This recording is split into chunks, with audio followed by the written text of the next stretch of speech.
আমি যদি প্রশ্ন ছুড়ে দিই আন্দোলন কি আমাদের, মানে শুধু আমাদের? আপনাদের আন্দোলন না? আপনারা তো গণকর্মী, আপনারা তো এই দেশের গণকর্মী, রাইট? এই আন্দোলন কি শুধু আমাদের? যদি আমি রিভার্স করি, আপনারা এখন আমার এখানে দাঁড়ান, আমি আপনাদের ক্যামেরা বুম নিয়ে দাঁড়াই, আপনার কি নিরাপত্তা আছে কদিন পরে, আজকে কালকে? বলেন। আমাদের আন্দোলন বলে জিনিসটাকে আলাদা করার কিছুই নাই এখন আর। এখন শুধু একটা গোষ্ঠী ছাড়া, তুমি বলো নাহলে আমি বলি, এখন যে কোনো একটা গোষ্ঠী ছাড়া সমগ্র জাতির একটা, আপনি জিজ্ঞেস করেন ইন্ডিভিজুয়ালি, যদি সম্ভব হয় জিজ্ঞেস করেন, কেউ চায় না এই গভর্নমেন্ট কেয়ার, কেউ চায় না। আপনি আপনার বাচ্চাকে রেখে বাইরে যাবেন, সেই নিরাপদ নয়। আপনি এই ঢাকা শহরে খেলার মাঠ নেই, বাচ্চারা ছাদে যেতে পারতেছে না, কেন পারতেছে না? হেলিকপ্টার দিয়ে গুলি করা হয়েছে। মিথ্যাইটা কয়টা সত্যকে আপনারা আড়াল করবেন? আপনারা চেয়ারে বসে বসে বলতেছেন ওরা ড্রাগস, ওদেরকে ড্রাগস দেওয়া হয়েছিল, এই জন্য ওদের কোনো সেন্স ছিল না। তো ড্রাগস নিলে আপনি মেরে ফেলতে পারেন? কোন রাষ্ট্রের আইনে আছে একজন ড্রাগ অ্যাডিক্টকে গুলি করে মারা যায়? আমি ড্রাগস নিয়েছি, এটা দায়বদ্ধতা আমার ফ্যামিলির, আমার প্যারেন্টসের। আমি ড্রাগস নিয়ে যদি সমাজে কোনো ক্ষতি না করি, আপনি তো আমাকে মারতে পারেন না, পারেন? বাংলাদেশে তো অনেকেই গোপনে গোপনে ড্রাগস নেয়, ধরে ধরে মেরে ফেলেন। এগুলো স্থূল কথা বলা বন্ধ করেন। আপনাদের নির্লজ্জ লাগা, আপনারা নির্লজ্জ। আপনাদেরকে আসলে কোন কথা বললে আপনাদের লজ্জা হবে আমি জানি না। পুরো জাতি আপনাদেরকে এত কথা বলতেছে, ফেসবুক বন্ধ করেছেন, ইন্টারনেট বন্ধ করেছেন, কতদিন বন্ধ থাকবেন? বহির্বিশ্বের চাপের জন্য এখন ফেসবুক অন করতে বাধ্য হয়েছেন, এটাও আমরা জানি। তারপর ইতিহাস থেকে যায়, ইতিহাস থেকে যায়।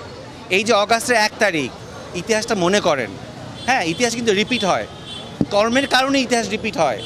এরকম রিপিট যাতে না হয় সেই চিন্তাটা করেন। যা অর্জন করেছিলেন তার কিছুই এখন আর নাই। কেন নাই? আপনাদের কর্মের কারণেই নাই। এক একটা সন্তানকে আপনার রাস্তায় রক্তাক্ত করে মেরে ফেলেছেন। কয়টা মায়ের বুক খালি করেছেন বলেন? কী দোষ ছিল এই বাচ্চাগুলোর? কী দোষ ছিল সাইদের? মুগ্ধর কী দোষ ছিল? ও পানি খাওয়াচ্ছিল, কী দোষ ছিল ওর বলেন? আমি তো কতজনের নাম, আমার এইটুক ব্রেনে সম্ভব না এতজনের নাম মনে রাখা। এইটা শেষ কোথায়?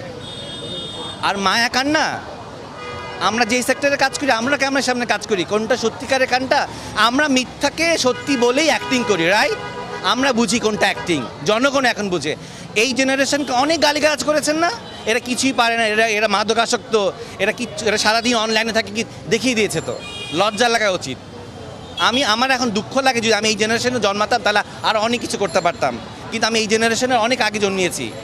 কিন্তু সেই দুঃখটাও আমার লাগে যে তাহলে আমি ওদের সাথে নিজেকে একাত্মতাবাদ করতে পারতাম। 15 দিন ঘরে বসেছিলাম, বলবো কি বলবো না, মানসিক যন্ত্রণা, রাতে ঘুমাতে পারি না। আমি কেন আমার দেশে ঘুমাতে পারবো না? আমি কেন জানি না একটু পরে আমি এই বক্তব্য দিয়েছি, অনলাইনে যাবে, ফেসবুকে যাবে, টিভিতে যাবে, আমি আমার বাসায় পৌঁছাতে পারবো কি না? আমার যাওয়ার কথা ছিল ব্যাংকে। আমি যখন জানতে পারলাম সমগ্র শিল্পীরা আজকে এক হয়েছে, আমি চলে আসি, আমি আমার প্ল্যান ছুঁড়ে ফেলে দিয়ে আসি, আমি ব্যাংকের কাজ সানডেতে করবো। কেন আজকে এসছি? আর কতদিন চুপ থাকবো বলেন? আমি আজকে নাই হয়ে যেতে পারি। আমি হয়তো বাসা থেকে ঘুমাতে গেলাম, দেখবো হয়তো পুলিশ আসে, নিয়ে যাবে আমাকে। তারপর আপনারা কী করবেন? পরের দিন আপনারা দেবেন ওনাকে ধরে নিয়ে গেছে। এতটুকুনি আপনাদের দায়িত্ব, এর বেশি কিছু না। আপনারাও নামেন, আপনারা নিজেদের ক্যামেরা নিজেরা ঘুরান, বুমটা দিয়ে কথা বলেন। হ্যাঁ, বেতনের কথা বাদ দেন, চাকরির কথা বাদ দেন। দেশ না ঠিক থাকলে বেতন কোত্থেকে আসবে আপনাদের? ভালো থাকেন। চাওয়া কি? চাওয়া সমগ্র জনগণ যা চাচ্ছে তাই। এই রক্তাক্ত বন্ধ হোক, ধরপাকড় বন্ধ হোক, এবং নির্লজ্জভাবে এইরকমভাবে জাতির কাছে মিথ্যাচার বন্ধ হোক। ক্ষমতায় বসে থাকবেন না, কেউ বলবো না আমরা আপনি ক্ষমতা ছাড়েন। আপনার যদি মনে হয় যে ক্ষমতা ছেড়ে দেওয়ার সময় হয়েছে, ছেড়ে দিন, বাকি সম্মানটুক নিয়ে অন্তত বাঁচবেন। যদি আপনি ধরে আঁকড়ে বসে থাকেন, ওই সম্মানটুক থাকবে না। কার সন্তান, কার মানস কন্যা, হ্যান কন্যা, এগুলো কিচ্ছু থাকবে না। অর্জন ধরে রাখতে হয়, লাঠি পেটা করে গুলি দিয়ে কিন্তু অর্জন ধরে রাখা যায় না। তো ধরে রাখতেছেন, রাখেন না।